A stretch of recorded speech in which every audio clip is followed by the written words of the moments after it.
16 million colors. Wreak some havoc in your head.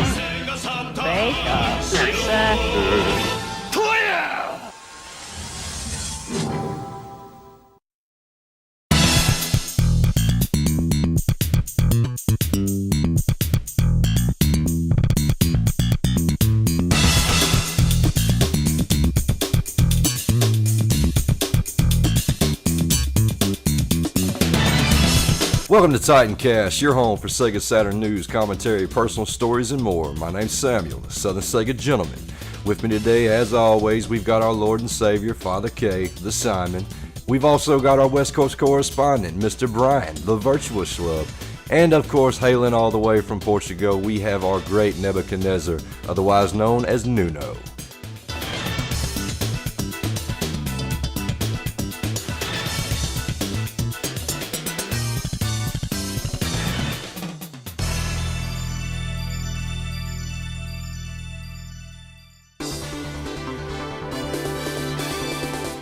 Alright everybody, we figured that today we'd go ahead and get into a little bit of racing action, but we figured before we get to that we'd go ahead and go over a little bit of news and briefing and tell everybody what's been going on in our lives, our community, and everything else. And for that we're going to cut on over to Brian first and let him tell us what's going down. I have been playing a lot of Yakuza 5, mainly because I got Yakuza 6 and I realized that I hadn't yet to finish 5, so I'm kind of going back and spending quite a bit of time in that, as well as Wipeout VR. Game's kind of mind-blowing, so that's pretty much what I've been playing. As far as like other projects, I also I don't know if I mentioned this on the podcast, but I am a part of the Seattle Video Game Orchestra and Choir, and so we do a lot of performances throughout the year, and we do a lot of music from video games. Much of it is arranged ourselves from within the choir and orchestra. And so we last month we performed at SakuraCon, which is Seattle's big anime expo, and that was actually a lot of fun because we did a set during the closing ceremonies. It was pretty awesome. We did like 4 or 5 songs, and it was in front of like probably a couple thousand people. It was a huge audience, so that was pretty nerve-wracking, but a lot of fun. And then this summer, we should have a couple of more smaller shows that we'll be doing, especially as we get into convention season. I think we're performing at Seattle Retro Game Expo, but I'm not 100% on that. And then recently, I also went to Renton City Retro, where I saw Kay from the Shiro podcast. So it was kind of cool to hang out with him for a bit. And I also picked up a couple of Japanese games. I think the Japanese version of Last Bronx. Sam, you might appreciate that I got the Gundam Side Story, the Part 1. And I also got D and and Nuno, just for you, I picked up Dragonheart as well. That's all I got. Roger that. All right, Nuno, what you got going on, man? What's up, guys? So, Brian, you mentioned SakuraCon. It's not how you pronounce it, man. It's SakuraCon Ishimasu. At least that's how they said it in that old trailer. You guys don't remember that video that was like a long time ago? That video with the goth kid saying Girugamesh. You guys don't remember that? You're just stupid, man. Yeah, I have no freaking clue what you're talking about, Nuno, but I will freaking defer. hilarious, man. It was like a trailer for SakuraCon, like from, I don't know, I can't even tell. I mean, time flies so fast. It was like half a dozen years ago or more. I have no idea. It's like an old trailer for SakuraCon. It's like all of these weeaboos are at a sushi bar, and they're talking about SakuraCon, and then the Japanese chef, says SakuraCon Ishimasu, which I don't even know what it means. I think a couple of us have got blazed up since then, man. What, man? Don't worry about it. Yeah, you guys definitely have to watch that. It's hilarious. Okay, stuff on my end. So I haven't been playing anything. I mean, just my free time is just spent editing videos or going for a run. I've started running again since the weather has been nice, and just spending time outdoors, which is a good thing to do for us gamers. Like, not spend every second of the day inside our homes playing games. And well, in terms of content for the yard, so I just finished my second tech battle video, which kind of gave us the topic for this TitanCast, and I did two tech battles. I'm sorry, I did two tech battles in a row. Panzer Dragoon, which had a really convoluted,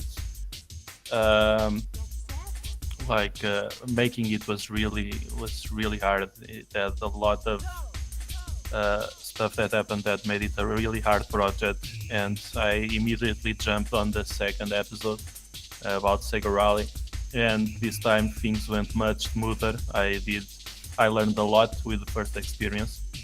That's how it goes in life, right? I mean, first time it's really hard because you have no idea what you're doing, and then you learn, and second time you apply what you learn, you do things right from the beginning, and it went much smoother, but it was still a lot of work. It's a 20-something minute video with a lot of content, a lot of different clips to edit together, and it was right now I'm feeling a bit exhausted after doing those two episodes in a row, and I don't know what I'm going to do next. I have a couple of ideas. I have an idea for a new tech battle video, episode 3. Although I'm having some doubts about the game because I thought I had an idea about a specific game that I wanted to do, but I just realized it's an arcade game. The original version was an arcade game before it was converted to the Saturn, and unfortunately it has some graphical glitches on the emulator. It only runs on one emulator, and the emulation isn't perfect. It has some graphical glitches, and obviously I can't record straight from the source because it's an arcade game. So I'm considering whether I should just go ahead and still do the video, or if I should wait for the emulator to fix those bugs, which I have no idea when that will be. It could be years from now. So I'm still considering whether I go ahead with that game or choose another game. And in the meantime, I will probably do a smaller video, like in the style of the Killing Pixels videos, the Widescreen X video and the Saturn Games in HD video, something like that, a small compilation of games showcasing a specific technical thing about those games related to emulators. Once again, I'll probably do that. And I really should start publishing my multi-part mega article about emulation. I have the first part finished. It's ready to go on the blog. So I really probably should do that because people keep showing their interest in emulation on the Facebook group. People keep talking about emulation and specifically asking questions about emulation. What emulator should I use? How do I set this emulator up?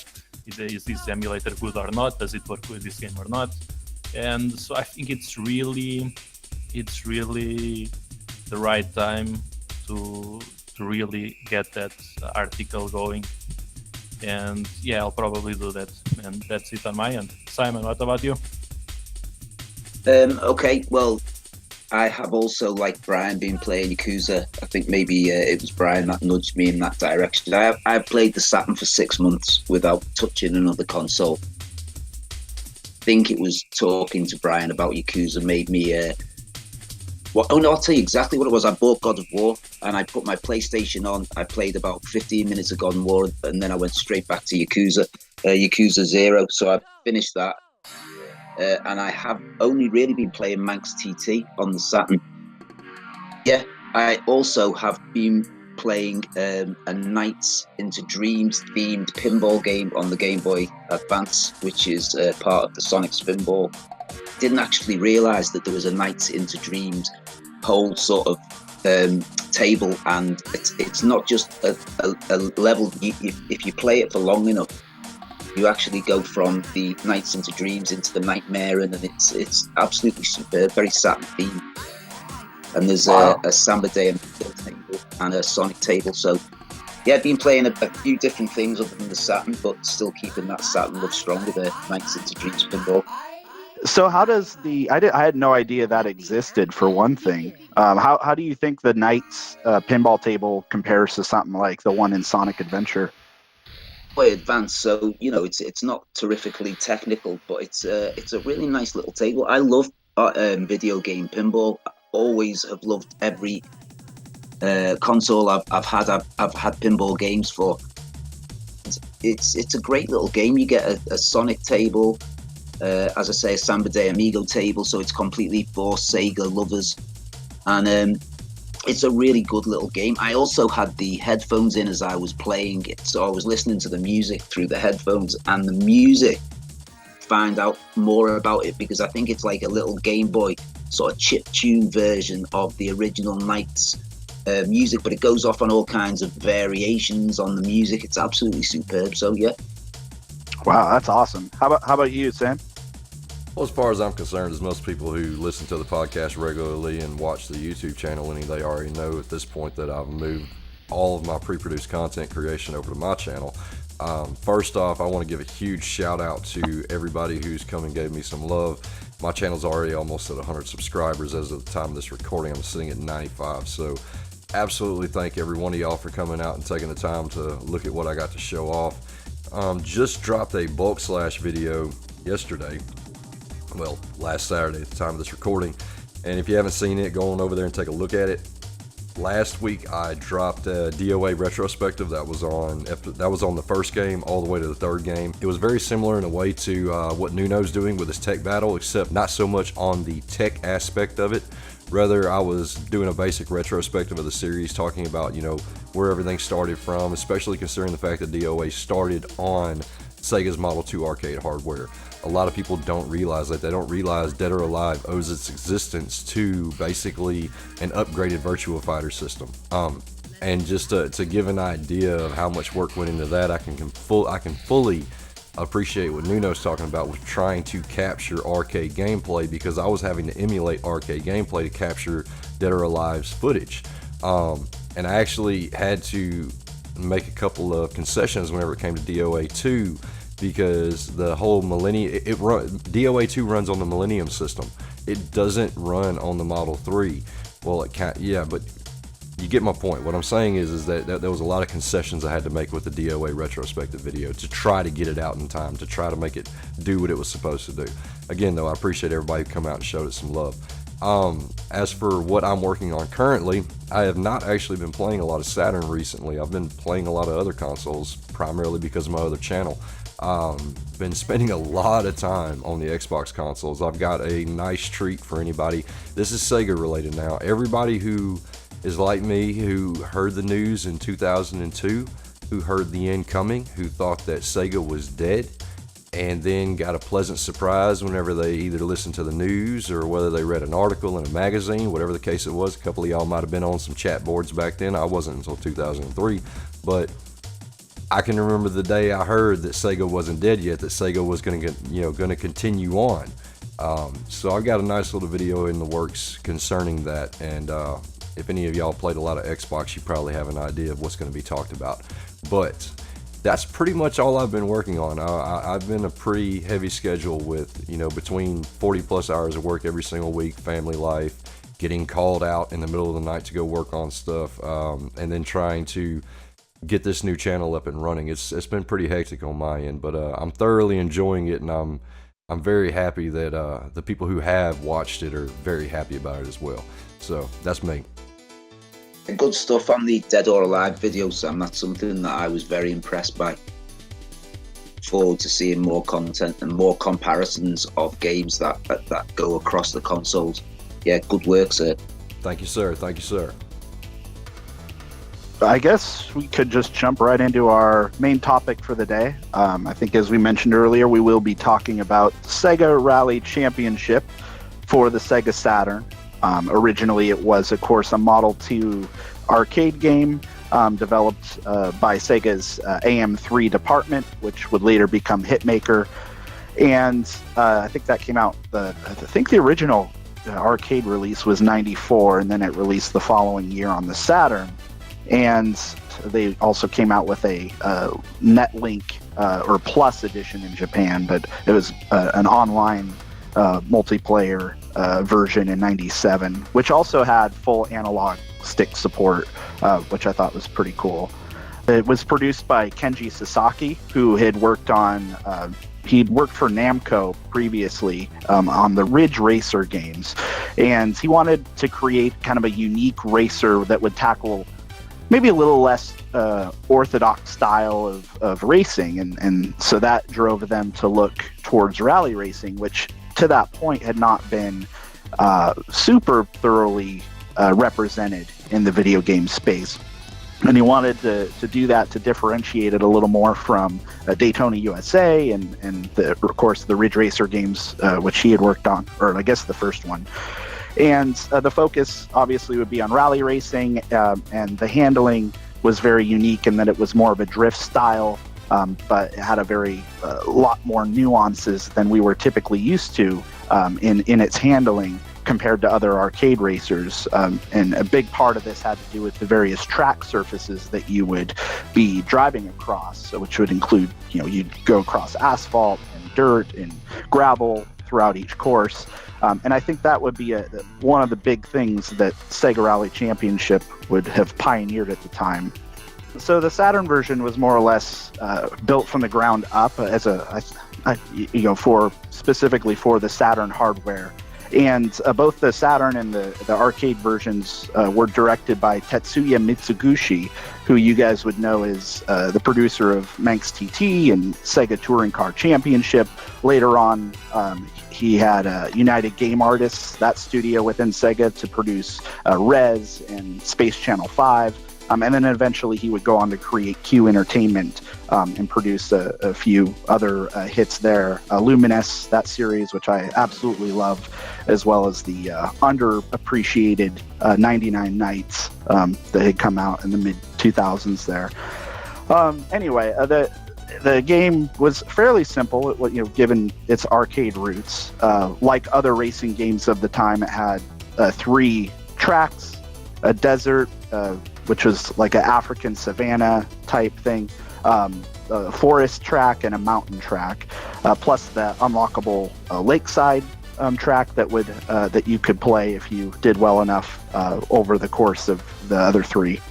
And then finally, there were 2 main cars at the outset, which were the Lancia Delta and the Toyota Celica GT4, which would be pretty iconic within the Sega fandom circle. And then Lancia Stratos ended up being an unlockable car as well. So with all of that, that's a little bit of a basic rundown of what the game entailed. And so I guess we could just kick things off and talk about what our overall thoughts are of Sega Rally Championship.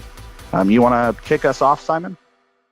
For me, I absolutely love the game. I got my Saturn, as I've said many times before, to play golf, and Sega Rally was bundled with my Saturn, and it absolutely blew me away. It really, for me, showed me the jump that a 16-bit console to a 32-bit console, it showed me that jump. It's the music, having an arcade game in the home, and it absolutely blew me away in every respect.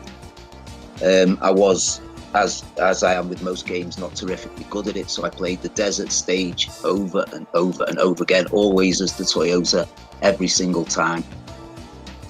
I played it for hours and hours and hours. I played it against friends, which was definitely a big feature for me. Gaming was a communal thing for me when I first really got into the Saturn. It was about playing against friends, so it was an ideal game for that. I used to watch the replays over and over, because when you watched your sort of track run back, it always showed it in a more dramatic fashion with camera cuts and things like that. Absolutely cannot say how much I love this game. For me, it's one of the best video games of all time. It's certainly games, without a doubt. In fact, it's my favorite driving game ever, and I've played a lot, so there you go. Wow, yeah, I feel like this is a game that resonates with a lot of people on the Junkyard, and we talk about I think Alex, and there's a few other people who have kind of tapped into the nuances of what the game offers, because like a truly great Sega arcade experience, what they specialize in above all else, and Sega Rally is no exception, seems to be that idea that it's really easy to get into, but the barrier is really just mastering it. And maybe one of the things where Sega Rally even takes that a little further is that the barriers to playing it or being good at it are actually fairly high. Like, it took me a long time to get to the point where I could, progress through each stage and beat the countdown timer and, hit all the checkpoints and not run out of time. Like, for the longest time, I think there was a little bit of a learning curve there that made this quite a bit more of a challenge than something like Daytona USA maybe, that may have been a little more accessible by comparison. And I think a huge part of that was just the unique handling and physics that the game leaned on that you didn't really see in a lot of other arcade racers, particularly like Ridge Racer, which would have been, I felt that was a lot easier to adapt to because you had a binary power slide, right? You either are power sliding or you're not, and all you had to do was let off the gas for a little bit and switch in between the two and then correct yourself, and I felt that was an easier system or more accessible system for the time than Sega Rally, which had, we can get into the physics and nuances there a little bit earlier or a little bit later, but it rewarded the player for kind of understanding how the physics work and really maximizing their play through familiarity with how to get the most out of it. Nuno, do you have any thoughts? Yeah, but before I get into my personal history with Sega Rally, I just wanted to mention something. You talked about the dates. You were a bit on the fence about whether the game was released in 94 or 95 for the arcades. That's actually an interesting topic because I was researching the game for my Tech Battle video, and there doesn't seem to be a consensus of when the game was released for the arcades first. Of course, when you have like a game for a console, like a game on a CD, you just look at the CD and there's a date printed, or you read the CD on a computer and you can look at the files on the disk and you can see the date that they were printed on. But on an arcade board, it's a bit harder to tell. So the main screen has the year that appears on the main screen is 1994, the original arcade version. But a lot of sources on the internet mention 1995, like January of 1995 or something along those lines. And I stumbled upon an article, I can't remember the website, that actually mentioned this and said that despite the main menu, the main screen of the game showcasing 1994, the game was actually, there was a delay in the release of the game, and even the first Japanese cabinets only came out in the beginning of 1995, and that's the date that I went with in the end. In my video I mentioned the early days of 1995 because from the best sources that I could find, that was when the game was released. Is that important? No, I just thought that it was a funny thing to mention because people seem to not agree about the date when the game was released, which is a funny thing. I mean, we take this stuff for granted. Everyone knows, or at least someone should know, there should be an authority that says the game was released on this year, and there isn't. People actually kind of debate that. So about my relationship with Sega Rally. Sega Rally actually was the very first 3D racing game that I've ever played. There was a demo for it on a disc that came bundled with my first Saturn. So it was my very first 3D racing game.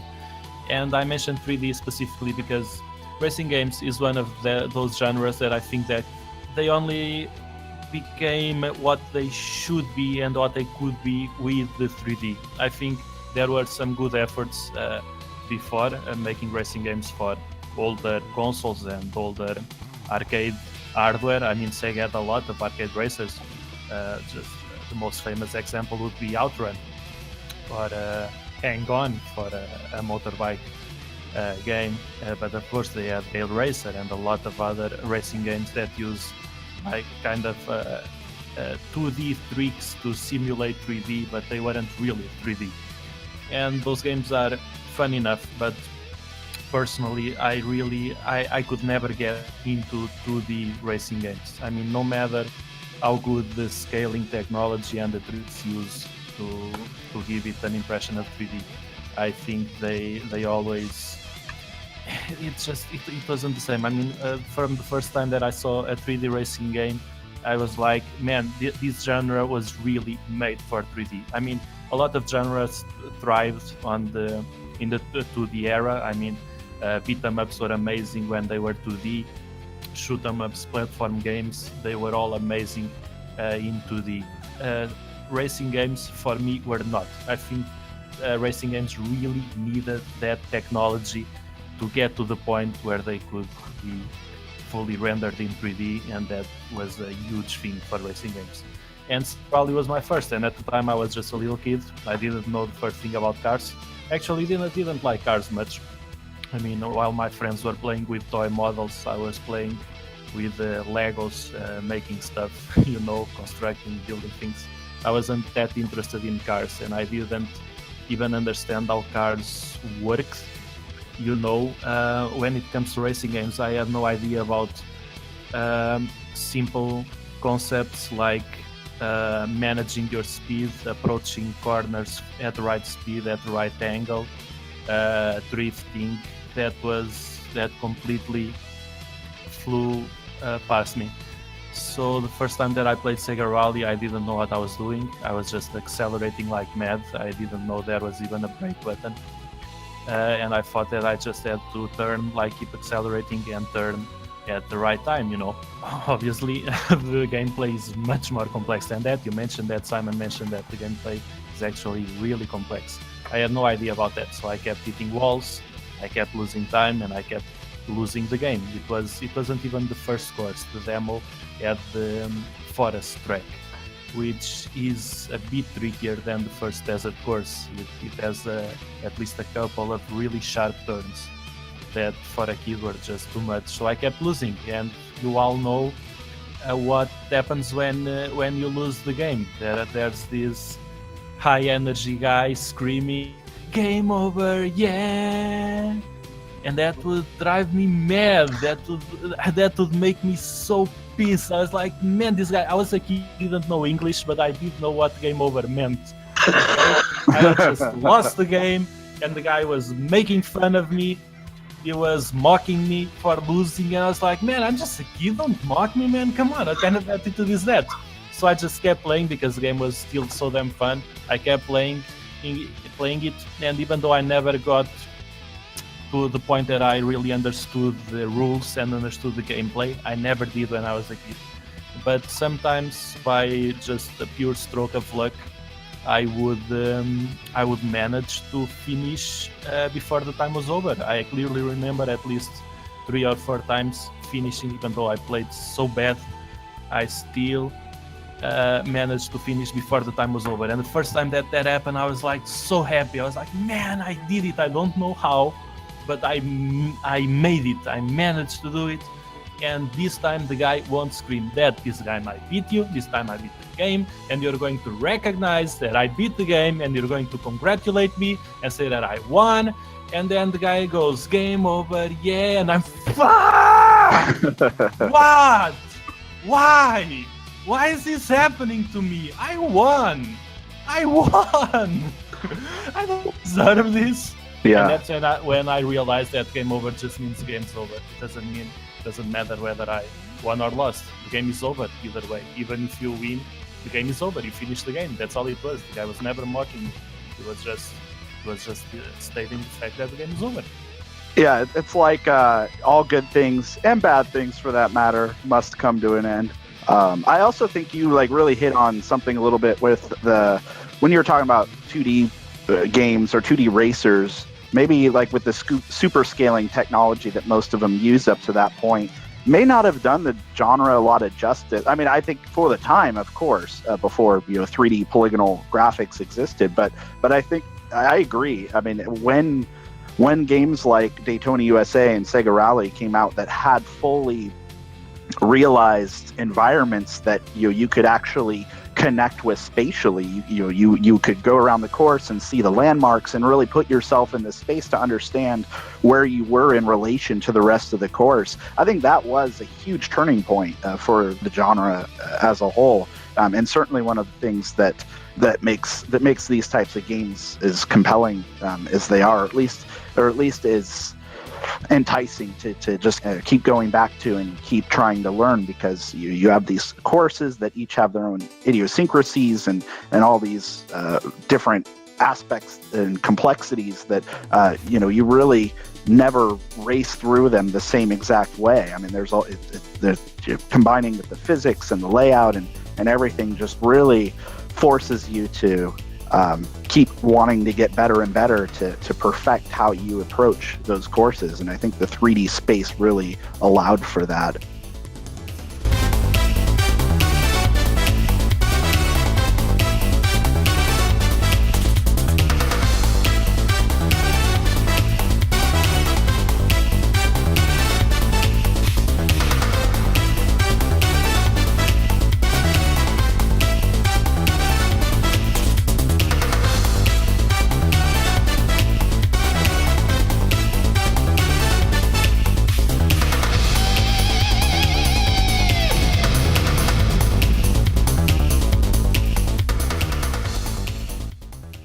So that was us maybe praising and gushing about the game a little bit. But I know, Sam, you may take on a little bit of a different perspective. Would you want to shine a light on that a bit? Yeah, I'm probably not going to pull any fans off of this one, but anyone who has listened to me or seen my postings over on the Junkyard or anything for that matter probably knows I don't have a huge fondness for arcade racers. And let me explain why. I know a lot of people like to talk about how the Saturn is this arcade powerhouse. It brought the arcade to home.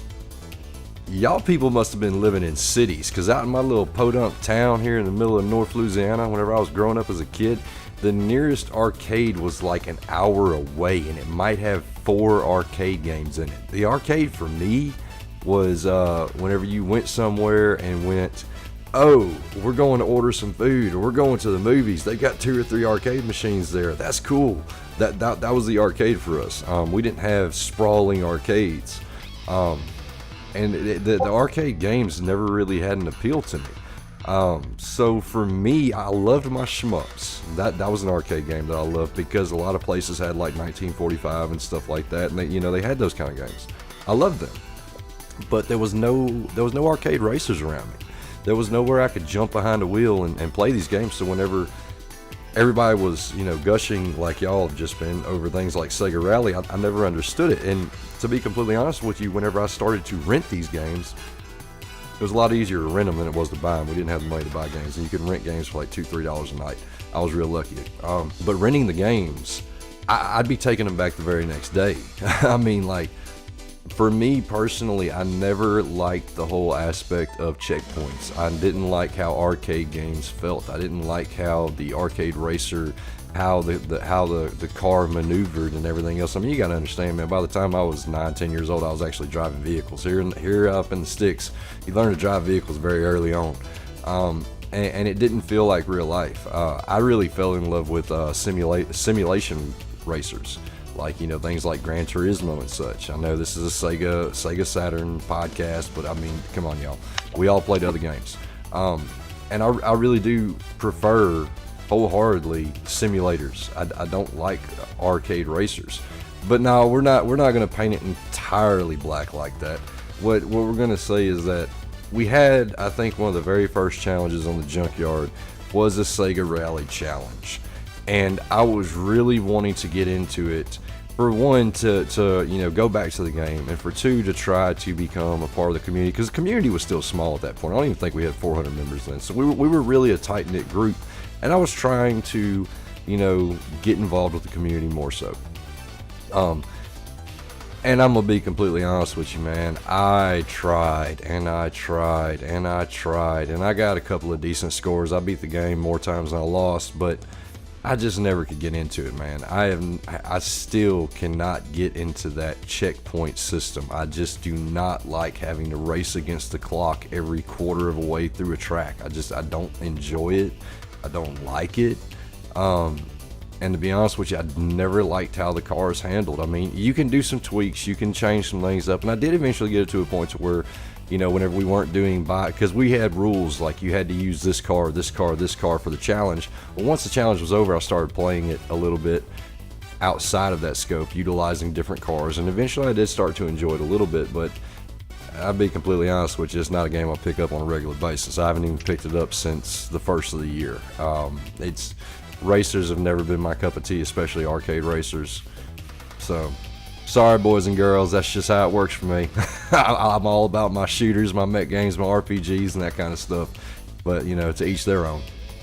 Yeah, exactly. I mean, I think that's what makes the community worthwhile, right? Having everybody having different preferences and bringing different interests and passions to it, and you can't really please everybody all the time. So I wouldn't expect racing games to resonate necessarily with everyone the same way they might resonate with Simon and I. Of course, Simon and I are very passionate about racing games, as many of you who've listened to the previous podcasts might know at this point. So Simon, you know, what draws you into the genre, and what makes it so as rewarding as it is for you? A counterpoint to Sam, I love the checkpoint thing. The way that the races are divided into small chunks is something that suits me well, and it allows me, when I'm learning to play a game, to sort of down and perfect a little bit at a time. So I like the checkpoint thing. I also liked in Sega Rally, when you talk about the arcade feel, it's not just about the physics of the car or the checkpoints, it's about some of the fun aspects. So, for example, one of the things I always loved about it, I think it's an incredibly good-looking game, but in Sega Rally, when you're in, for example, the desert stage, you'll see zebras at some point wandering near to the road, and you know they had little things like that just made experience. When you watch the playback, you can see various people in the crowd who look pretty pixelated, but you know, it's good, and I thought it was hilarious what Nuno was saying about the game and the game over. Yeah, because one of the things I absolutely loved about the game was the race. You would always have your co-driver. He would be there, and he would be giving you instructions as to whether you needed to turn left or whether you needed to turn right, whether it was a sharp turn or whatever. Things like sharp left, baby, or is it maybe? I had no idea. I just used to listen to this guy telling me what to do, and I didn't know whether he was calling me baby in an affectionate way, or whether he was saying that it was maybe going to be a sharp turn. And I to this day, I don't actually think I do know that, but I loved his voice. It's definitely maybe, which is kind of funny because you'd think that like after all of the runs you and your co-pilot driver would have gone through, they would at least like start memorizing the course to be a little more certain by that point. Or maybe that they got to the stage of trust with each other, that they called each other affectionate names like baby and you know, I had no idea, but it didn't take away, it just added to it. It was another fun thing. I actually thought he was calling me baby, and maybe that you've told me it's maybe, it's kind of disappointed me a little bit. I thought we were getting to a level, me and this guy. But yeah, I just loved the whole thing. I did actually play the forest and the mountain stages. I didn't only stay on desert. I actually found that the easiest in terms of the handling.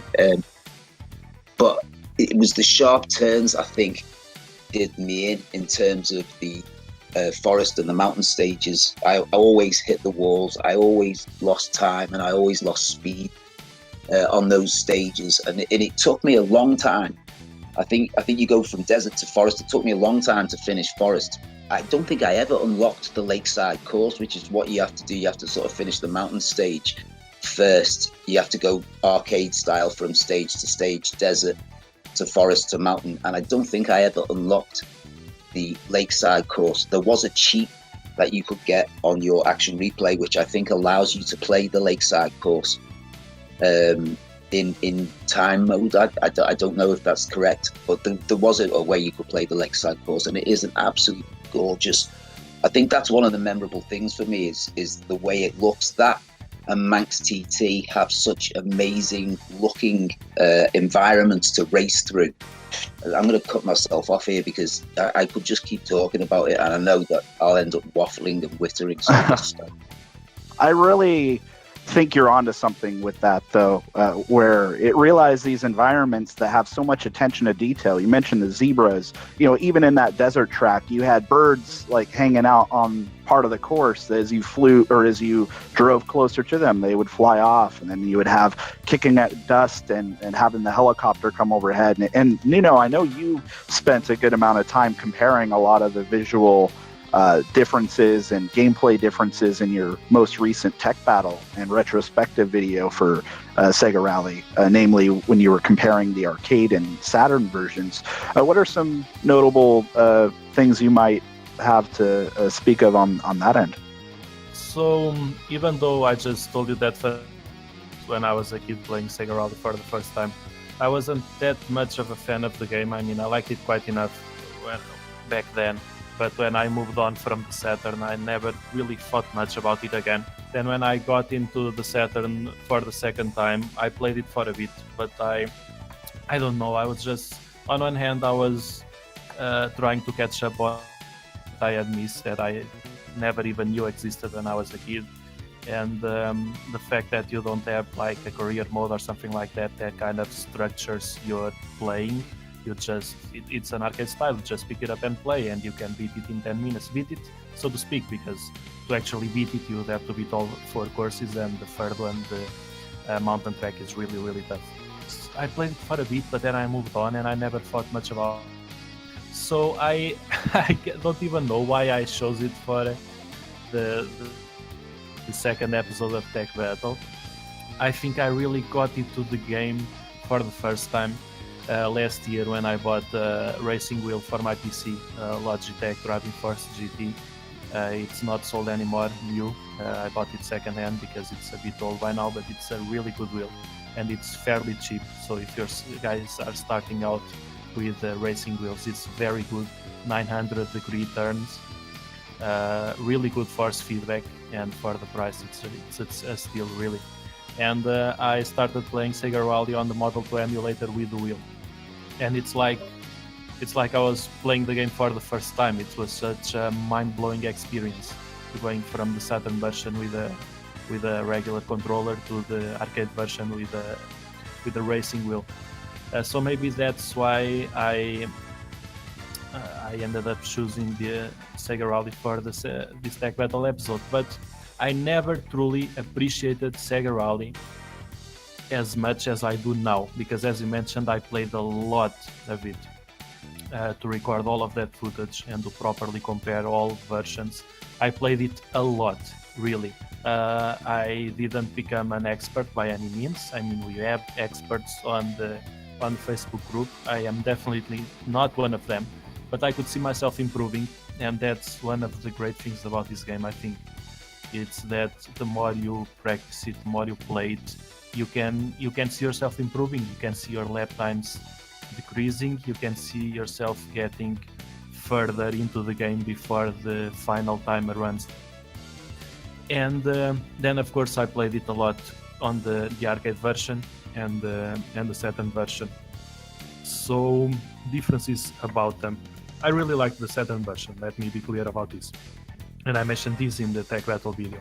I think Sega really did a great job. I think that considering the capabilities of the Saturn, and this is not about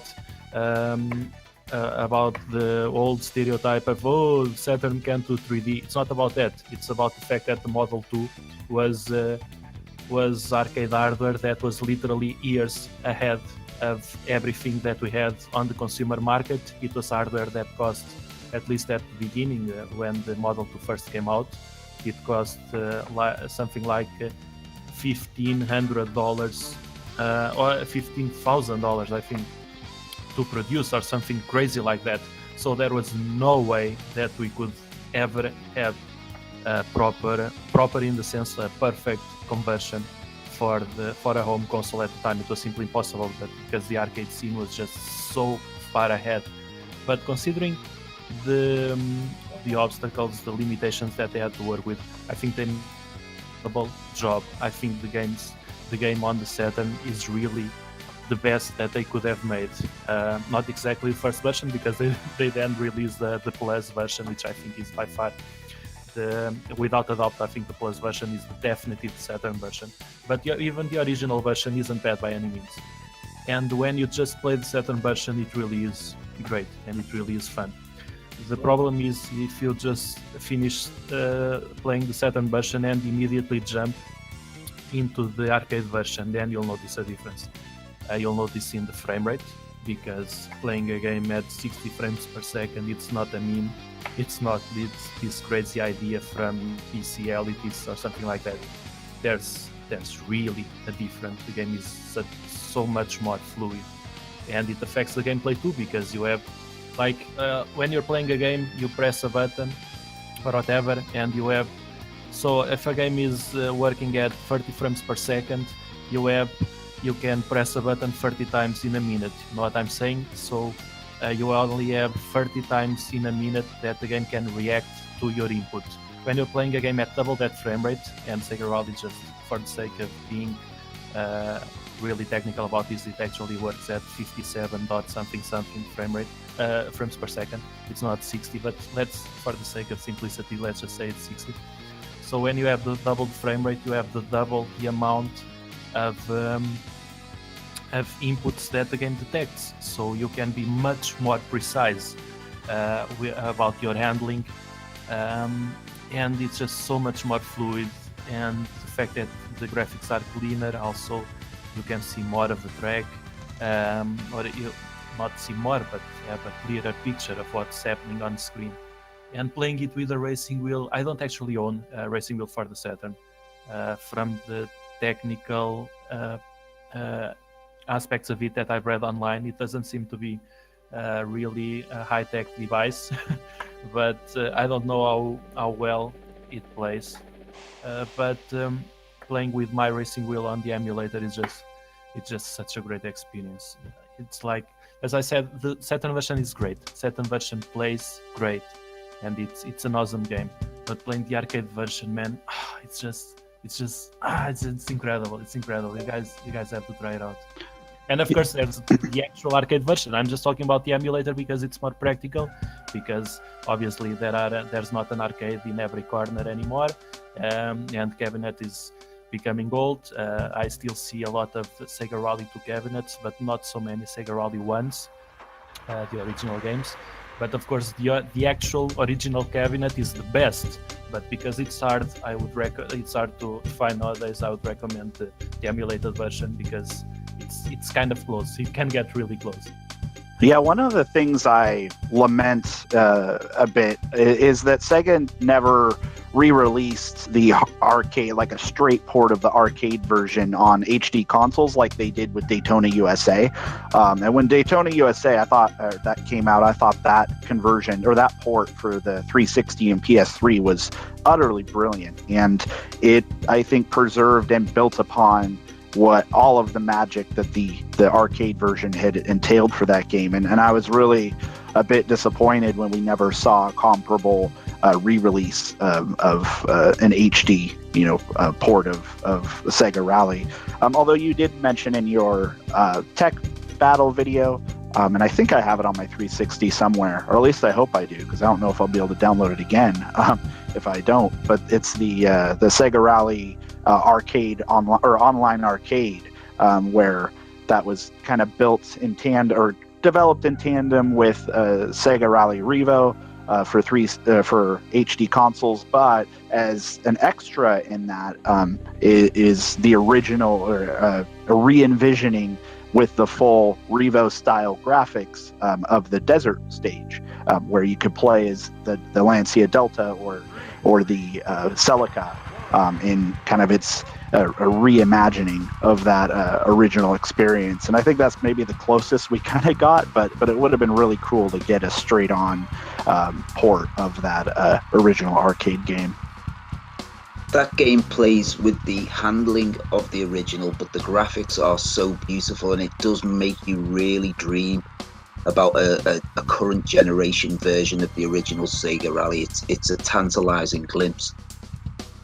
Another point I think, Nuno, you had made is some of the differences in the Plus version with the original release on the Saturn. Just thinking about the Saturn specific for a bit. I haven't really noticed a lot or delved too much into the differences, but I was playing Plus a little bit this morning, and one thing I do notice with the handling is that it does support the full analog stick, which the original kind of like. I think if you had an analog pad plugged in for the original version of Sega Rally, what it would do is it would read it as kind of a racing wheel, and even with that, the inputs and everything were still fairly limited, but with the Plus and Netlink re-release, it really felt like a fluid transition when you were using the analog pad, or the 3D pad, which by that time was fully supported. And I always love using like the trigger buttons for accelerating and braking. I think that's my preferred way of controlling those games, and I felt the analog input did offer a lot of room for nudging. Like you didn't have to feel like you had to just keep tapping. I mean, it was a very fluid, and a game like really took advantage in its drift mechanics, and the way it handled was very unique.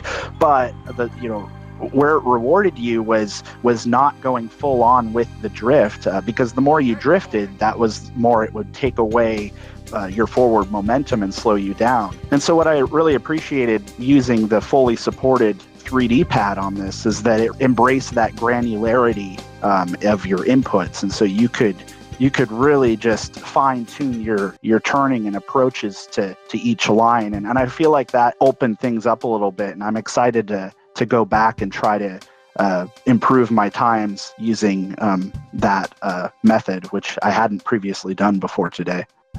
I absolutely agree, and in fact, that's why I recommend the Plus edition so much. I specifically recommend the Japanese version simply because it's cheaper and it's fully in English, or almost fully in English. At least the options menus are, which are the more important, because obviously the North American Netlink edition is essentially the same. It's just that it's a bit more expensive, but that's why I recommend the Plus editions. It's because of the controls.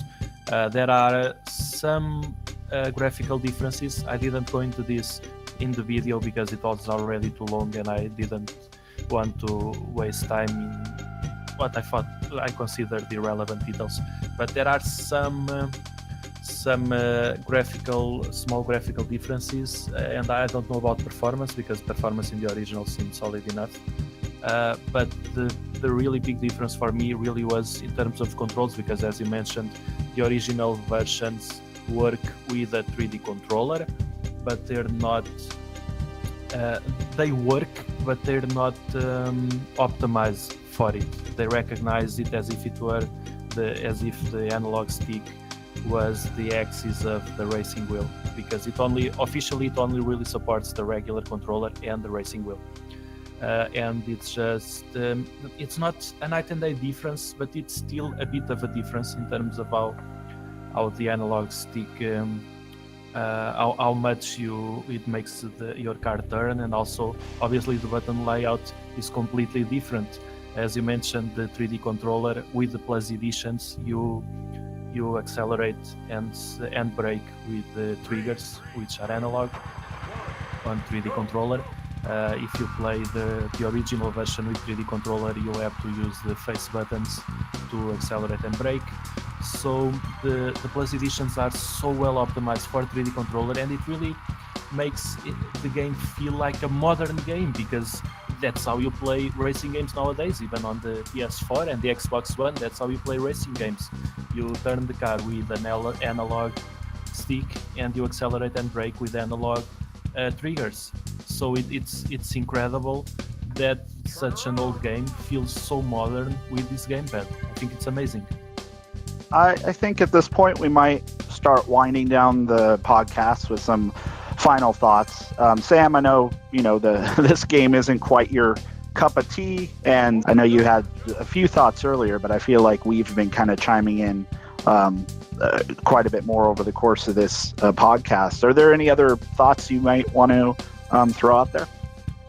What I will say about it is this: if you're much like, I'm not really going to talk specifically about the game because personally I don't find it appealing. I don't find as much replayability in it as other people do, obviously, and I don't believe it has the best control scheme as a number of other people already have stated they think it does.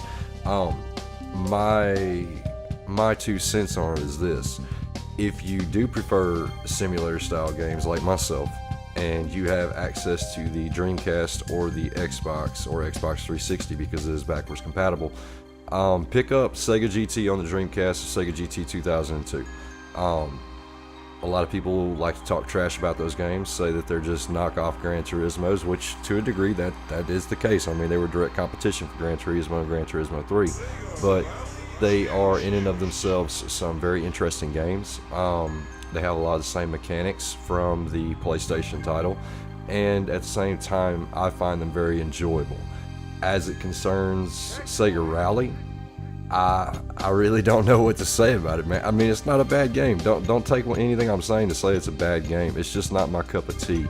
And I think that a lot of people who have never played the game should not go into it based on other people's opinions. Should do like I did and go into it freely and try to take something from it. And if you find after a while that you're just becoming frustrated and more frustrated in the sense that, because there's 2 types of frustrations whenever it comes to gaming, in my opinion. You've got the frustration of, yes, this is similar to what Nuno was talking about. It's pissing me off that I cannot beat this game. I tell you what, I'm going to try my best to get better. I'm going to get better. I'm going to get better. I'm going to try to do something to make it better. And I think a lot of us go through that, especially back in the 90s and early 2000s whenever we didn't have the availability of just going online to find a walkthrough. Because I'll tell you right now, I wasn't about to spend $5 calling a 1-900 number to get a hint from Capcom or whoever the hell it was. But there is that aspect, but then there's also frustration as in you are just absolutely not enjoying the game and you're punishing yourself by trying to play it. If you find yourself in that position, just put the game down and try something else. There are plenty of other racers on the console. There are simulation racers on there. I can't think right off the top of my head of any particular names I would actually, condone, but I mean, there are simulation racers out there. There's plenty of other arcade racers out there, and every one of them have their own handling, their own mechanics. Sega Rally is the benchmark because, for one, frame rate, it's got the frame rate there. It's got the cult following there. It is a Sega, in-house, and it was a game that was pushed with the system. And again, like going back to where I started, a lot of people wanted the Saturn for arcade in the home. That's what they wanted it for. And if that's what you want, then Sega Arcade, Sega Rally is going to be right there for you. And there's plenty of other titles from Sega that are going to do the exact same thing. They brought the arcade home, sometimes better than others. Daytona USA being a prime example of what not to do. But I mean, that's kind of my thoughts on it, wrapping it all up. I mean, y'all have done an amazing job of painting this game beautifully, but all I can really do is give you my thoughts on it, and that's pretty much it. All right. Well, speaking of bringing things home, Simon, you want to bring us home with some of your final thoughts on Sega Rally Championship? Sure. I'd say that the reason that Sega Rally Championship is a racing game is because in 2018 it's still the driving game that I want to play more than any other. It's that playability for me of wanting to improve. And one of the things that I said at the very start of the podcast, which will sort of tie us up nicely at the end, one of the great things about Sega Rally was playing against friends. And what we've got on the Saturn Junkyard, we created that feeling with our challenges. So the main impetus for me to get Sega Rally out recently was, as Sam said, it was the challenge that we had way back, I think in about October of 2017. Challenges that we have at the Junkyard. Feeling of playing against friends, because even though you're doing it in different cities, different towns, you're posting your scores, and we have some very close competitive battles on the Junkyard. So that would be, I would say it was a perfect game for those challenges. We've got a Manx TT one going at the moment, which is equally exciting. And so, yeah, there you go. It's a perfect game for a communal challenge, and I'll leave it at that. So, Nuno, how about you? You got some closing thoughts?